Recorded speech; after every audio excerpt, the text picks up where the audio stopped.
Bam! So what is going on YouTube? So right now I am about to do my first review, which is going to be spoiler free. This first review, I'm gonna do another one, but this review right here is spoiler free, and I'm going to do another review that will be spoiler filled. Okay, but spoiler free here. So let's dive into this thing. First off. I need to bring this up because it is fucking completely batshit. Let me see. Okay. I don't know if you've noticed, but this shit is ridiculous. Right now, this bad boy is resting at 30% on Rotten Tomatoes. So it's kind of like the fans love it, it seems, and the critics hate it. At least that's how it seems at the current time. But let me just stop wasting time and get into this.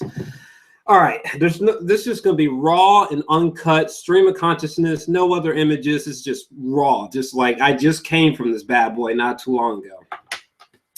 I'm gonna start with the positives first, but I'm just gonna be very, very blunt with you. This movie is a beautiful, beautiful disaster. I'm being dead serious. I know for some of you who have not seen the film yet, this is not exactly what you wanted to hear, but I'm being honest with you. It is a beautiful, beautiful disaster, seriously. But let's start with the positives first. Ben Affleck is Batman. Oh my God, Ben Affleck is Batman is the best motherfucking Batman cinematically that we have ever received. I mean, my God. Look, let me just bask in this for like 12 seconds. The fact that I just seen Batman vs. Superman. This is a video I did hells ago when I first found out that Ben Affleck was cast. Okay. And I hated it. Well, maybe hate's too strong, but I was definitely like weirded out and disappointed. And I was like, what the fuck? No. When I found out that Ben Affleck was cast as Batman, this was August 22nd, 2013. That just let that marinate for a second. That just melts my mind. Anyway, Ben Affleck as Batman was fucking perfect. He was so perfect, it's almost eerie. Like, oh my God, every single moment with Batman was it was just so fantastic. God damn. And I love Jeremy Irons as Alfred, even though fuck, I can't go there because spoilers, but I love Jeremy Irons as Alfred. Okay, what we got from him, I loved. But my God, the Bat voice was so dope. The suit is so dope. This is the best cinematic Batman we have ever received. I'm serious. Like Ben Affleck, my God, he nails it as Bruce Wayne. He nails it as Batman. He's just got this creepy, just this mesmerizing, really just brutally dark take on Batman. It's just the dopest shit, okay? Oh my God. I mean, oh my God. Batman. Jesus. I think I'm just gonna stop there because I don't wanna, yeah, I'm just gonna stop there. I don't want to go like surface deep or anything, but I just thought he was incredible. This is not a spoiler, but there were fuck it. No, I'm not gonna say it. Okay, so moving past that, Gal Gadot as Wonder Woman. She was good. Look, I love my dude John Campea. I love that dude. Like, I think John Campea, like, that's my bro. But he has got to calm the fuck down about his sticks with Gal Gadot. I mean, look, I thought she was perfectly fine. I'm not saying that I thought she was like so good that she's perfect, like that she's irreplaceable, but I thought she was sufficient. I almost want to say she was great, but she wasn't really in the movie enough for me to say that she's great, she's perfect as Wonder Woman. But every moment with her, I was fine. There was not a moment where she spoke or where she had action that I cringed where I was like, oh no, like that never happened. I mean, the only thing that came to mind is that she's just a small Wonder Woman. It's just kind of weird, you know. I'm used to like a Gina Carano fucking Wonder Woman, you know, from like animated, you know, the comics, stuff like that. Other than that, I thought everything was fine. There's a sequence with her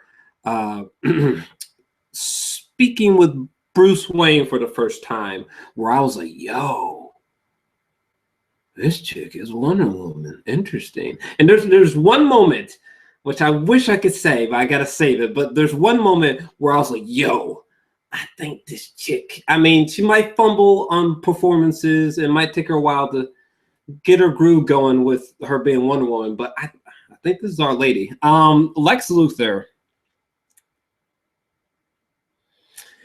Oh boy, I was behind Jesse Eisenberg being cast as Lex Luthor, and I still contend that it was a great idea. However, I would argue he was a perfect choice to play Lex Luthor. It's just that it's the way that they had him play Lex Luthor that is a massive problem.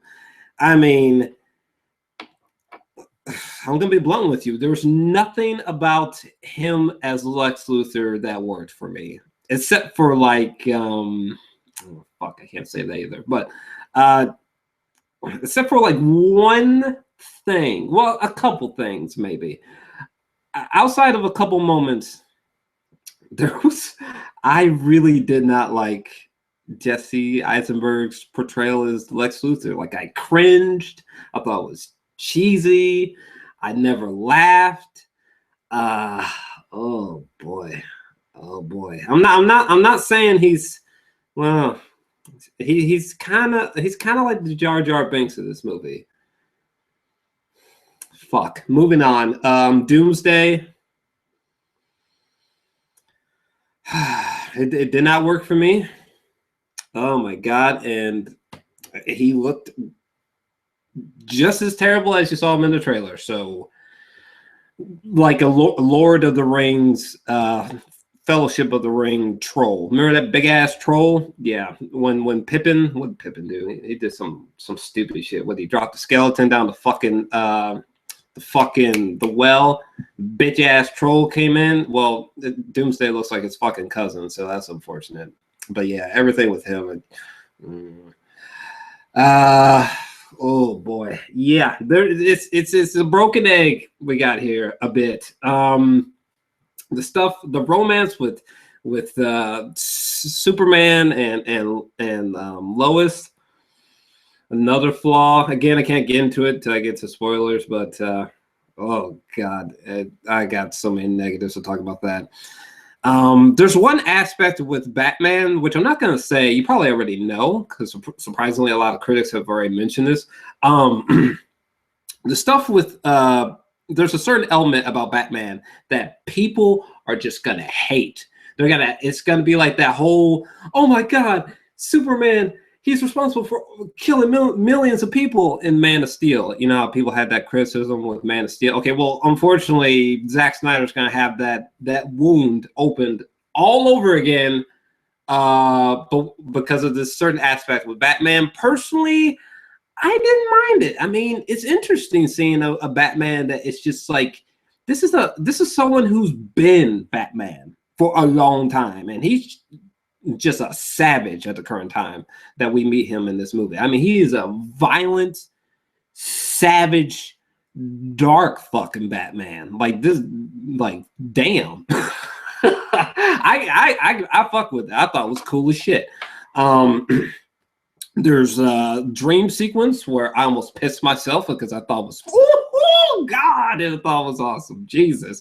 And the whole like setup for the Justice League was not that bad, surprisingly. I thought that it was gonna like make the movie feel like bloated and shit, and surprisingly they had a light touch when it comes to like sneak peeks into Justice League or setups of Justice League or connections to Justice League. There was, oh my god, there was one thing where I don't know how to word this. There was one thing where you just you see something in relation to Justice League, okay? How about that? And I mean, some people could argue that it's lazy. It's actually kind of lazy. But my God, it was awesome. I was flew out of my skin. I was like, ah! Like I was like, Jesus Christ, Zack Snyder is a man. Whoa. Oh, oh man, I really can't wait till I get to the spoiler-filled review because man, I got me some words to say. And the fight between Batman and Superman. I know some people aren't gonna like this either, but it was.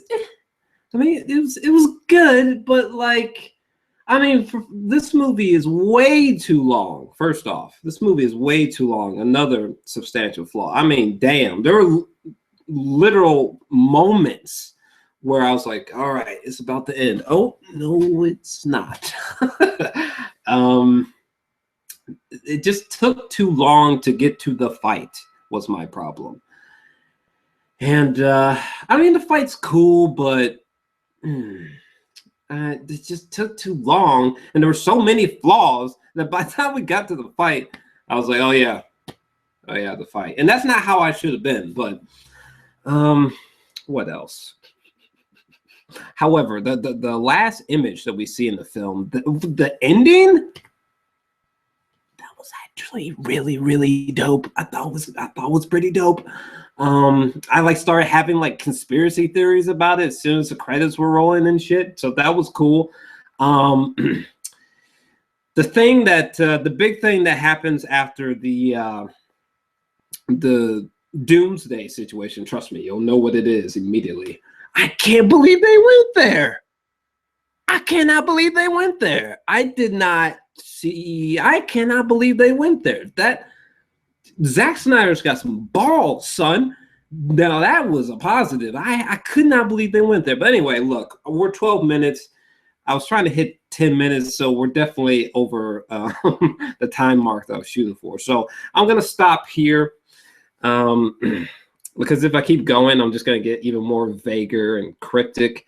But it's just a beautiful disaster. There's parts of this movie that I just love incredibly. And unfortunately, there are a lot of parts that are cringeworthy and that I'm just like, oh, fuck, that was terrible. So I'm not sure when I'll be putting out the spoiler-filled review, but it will be coming soon.